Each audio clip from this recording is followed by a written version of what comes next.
अस्सलाम वालेकुम। उस्मान एग्रीकल्चर च दोस्तां नूं खुश आमदीद कहने। अज असीं मौजूद हाँ गल्ला मंडी मियाँ चन्नू के अंदर। तो जनाब की की सूरत हाल तुहाडे दोस्तां दा अज वीडियो शेयर करते हैं। तुसीं वेखदे पे माशाअल्लाह मक्की दे ढेर लग्या पिया। उधर कपाह आई पई है, इधर माशाअल्लाह गंदम भी आई पई है, तो उपर मूंगी पई है, वो सामने तिल पई है। तो की रेट है तुहाडे दोस्तां में रेट शेयर करते हैं। तो इस तो जो नवे दोस्त आ वो चैनल सबसक्राइब कर लें ताकि दोस्तों हर तरह की वीडियो का नोटिफिकेशन दोस्तों मिल जाए। मकई पई माशाअल्लाह दोस्तों बड़ी अच्छी साफ सुथरी मकई आ। अगर आप रेट की गल करते हैं, अज गल्ला मंडी मियाँ चन्नू जी मकई आ 2050 रुपये तक फरोख्त हो रही है। इसी तरह कपाह आ रही है माशाअल्लाह। कपाह के रेट के अंदर भी माशाअल्लाह बेहतरी है कुछ ना कुछ।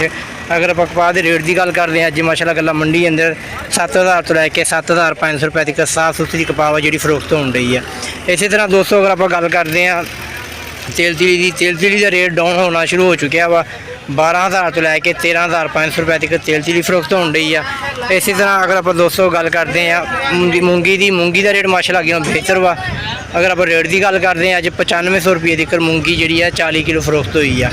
तो इसी तरह अगर दोस्तों आप गल करते हैं गंदम के अंदर अज फिर कुछ ना कुछ यानी कि बेहतरी नज़र आ रही है। अज जी गंदम है गल्ला मंडी मियाँ चन्नू के अंदर 2750 रुपये तक फरोख्त हो रही है।